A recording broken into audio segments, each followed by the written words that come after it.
সুপ্রিয় দর্শক শ্রোতাবৃন্দ, আশা করি ভালো আছেন, সুস্থ আছেন। তো একটা ফসল উৎপাদন করে আপনি কতটা লাভবান হবেন সেইটা নির্ভর করে তিনটি বিষয়ের উপর। এক হচ্ছে আপনি সেই ফসল উৎপাদনের জন্য কতটা শ্রম দিচ্ছেন, দ্বিতীয় হচ্ছে কতটা অর্থ বিনিয়োগ আপনি সেখানে করছেন এবং কতদিনের মধ্যে, তৃতীয় হচ্ছে কতদিনের মধ্যে আপনি সেই ইনভেস্ট থেকে আপনি কতটা প্রফিট পাচ্ছেন। তো হ্যাঁ, এই সকল দিকের উপর নির্ভর করবে আপনার কতটা আপনি ফসল উৎপাদন করে আপনি লাভবান হতে পারবেন। তো আজ আপনাদের সামনে এমন একটা ফসল নিয়ে কথা বলবো যেটা উৎপাদন করতে গেলে এই যে তিনটি বিষয় বললাম, আপনার পরিশ্রমও কম লাগবে, অর্থ খরচও কম লাগবে, আর খুব অল্প সময়ের মধ্যে 40 থেকে 45 দিনের মধ্যে এই ফসলটি আপনার হারভেস্ট বা বাজারজাতকরণ করা যাবে। আর এই ফসলটি হচ্ছে ধনেপাতা। ধনেপাতা এমন একটি ফসল যেটা উৎপাদন করতে গেলে আপনার বাড়তি অভিজ্ঞতার দরকার নেই, বাড়তি পরিশ্রমও করার দরকার নেই। জাস্ট এই ফসলটার বেসিক কিছু পরিচর্যা আপনার জানা দরকার। তো আজ এই ভিডিওতে ধনেপাতা চাষ নিয়ে বেসিক কয়েকটা দিকের কথা বলবো, কারণ কোনো ফসল উৎপাদনে আপনার শুধু বেসিক দিকগুলোই জানতে হবে, যেমনটা আমি জেনেছি। কারণ একটা ফসল যদি আপনি বেসিক দিক জানতে পারেন তাহলে আপনি একজন মানুষ হয়ে আপনি একাধিক ফসল করার সুযোগ পাবেন, যেমনটা আমি পারি। আমি 30 থেকে 35টা ফসল পর্যন্ত একাই মানুষ পরিশ্রম করি, পরিচর্যা করি, সমস্ত কিছুই করি। পাশাপাশি আদার্স তো অনেক কিছুই করা লাগে একজন মানুষের। আমি বিগত 10 দিন যাবত অসুস্থ ছিলাম, আপনাদের ভিডিও দিতে পারিনি। তো ধনেপাতা চাষ নিয়ে কিছু বেসিক কথা বলি। প্রথমে বলবো যে আপনারা যে জায়গাটায় আপনারা ধনেপাতা চাষ করবেন সেই মাটিটা আপনারা কিভাবে তৈরি করবেন। আপনারা যদি জৈব সারের উপর ভিত্তি করে করেন, যেমনটা আমি করি, সমস্ত কিছুই কিন্তু আমি জৈব সারটা সিংহভাগ ব্যবহার করি জমিতে। রাসায়নিক সারটা রাখি উপলক্ষ মাত্র।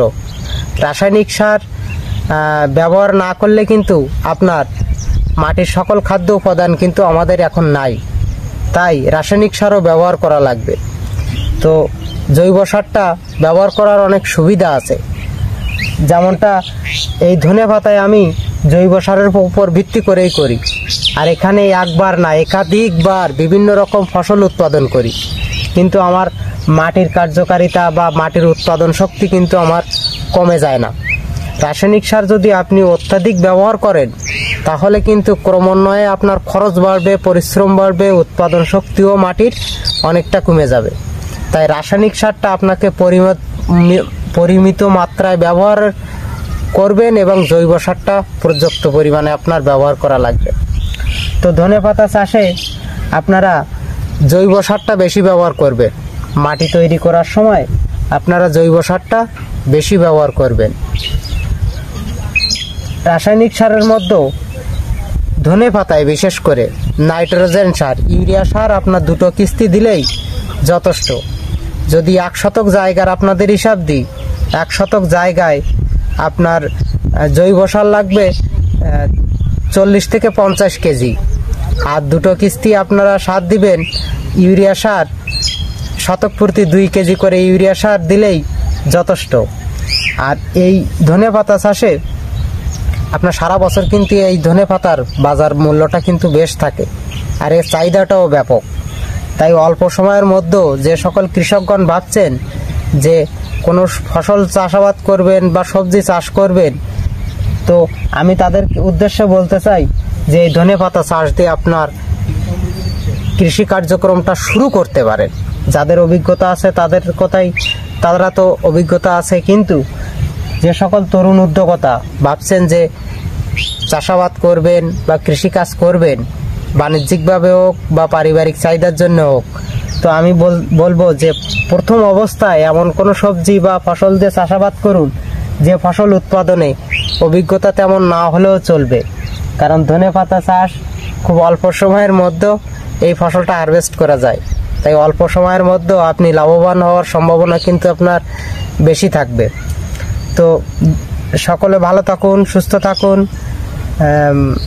দেখা হবে অন্য কোনো একটা আরও একটা সহজ কোনো কৃষি বিষয়ের ভিডিও নিয়ে আপনাদের সামনে অবশ্যই হাজির হব। তো এটাও কিন্তু একটা সহজ কৃষি, ধনেপাতা চাষ। তো আশা করি আপনারা কমেন্ট করে আমাকে জানাবেন যে এই ধনেপাতা চাষ কতটা লাভজনক। তো সকলে ভালো থাকুন, সুস্থ থাকুন।